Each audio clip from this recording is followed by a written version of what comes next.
What's up, guys? Today we're going to discuss how to record acoustic or classical instruments such as woodwinds, strings, and brass.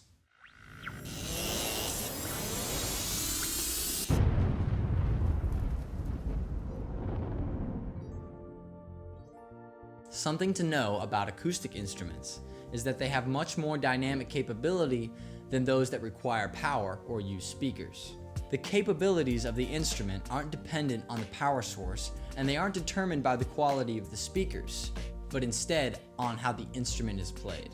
This video goes over different ways of dealing with musicians that are trying to record acoustic instruments. To start off, let's talk about woodwinds. Keep in mind that every instrument is different in the way that it's handled and played. Different techniques may be used to acquire different sounds. The first question to ask is, where on the instrument is the majority of the sound coming from?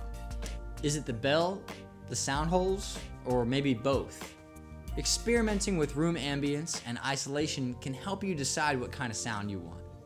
Try using different microphone combinations, like mixing omni mics with cardioid condensers. When recording saxophone, placing the microphone a few inches from and aiming towards the bell will give a bright, warm, and full sound. Now for flute, place the microphone as close as possible to the instrument. Be careful of placing the mic too close to the mouth because you don't want to pick up too much breath. Try placing a microphone a few inches away, in between the mouthpiece and the first set of finger holes. You could place a microphone a few inches behind the player's head to reduce all the breathiness and retain a natural flute sound. For instruments like oboe and bassoon, place a microphone a foot away from the bell. This will result in a natural sound. If you want a brighter tone, scoot it a few inches closer. When it comes to recording strings, the main idea is to find a balance. You want the sound of the bow on strings, and you want the resonance from the body of the instrument. This balance creates the warmth and character of the sound. Using a cardioid condenser and placing it about 3 feet away gives the best results for most strings. Depending, of course, on the size of the instrument, a small diaphragm microphone might be needed. When recording bass strings, such as cello or bass violin, place a mic a few inches away from the F-hole to create a full, rich sound. If you increase the distance there, the recording will sound much more natural. When using either of these techniques, adjust the microphone accordingly to avoid any boominess. For more intimate settings and situations where isolation is required, try using a microphone with a supercardioid or a hypercardioid pickup. For violin, place the mic a few inches away from the side for a natural tone. You can even attach a mini mic in between the bridge and the tailpiece. This will give your recording a much brighter sound. These smaller microphones are usually cardioid condensers, but in some cases they're supercardioid or hypercardioid.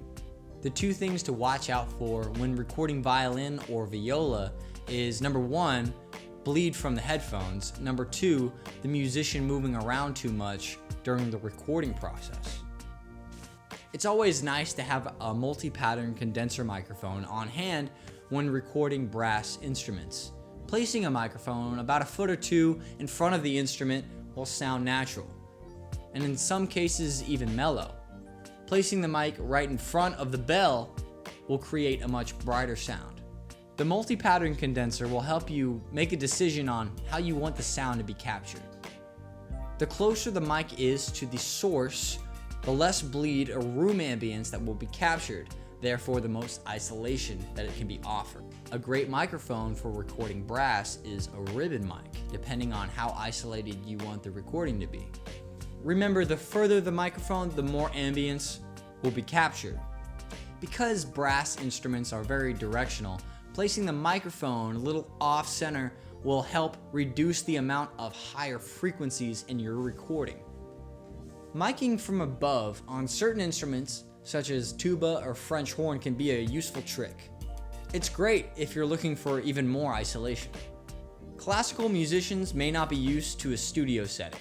They're more likely used to playing in a live performance environment. So making the musician feel comfortable as soon as they arrive at the studio is one of your most important jobs as an audio engineer.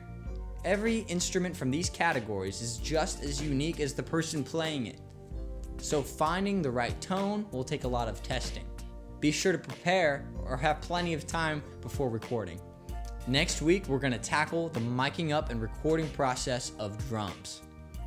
Thanks for tuning in to Audio Architecture. Till next time.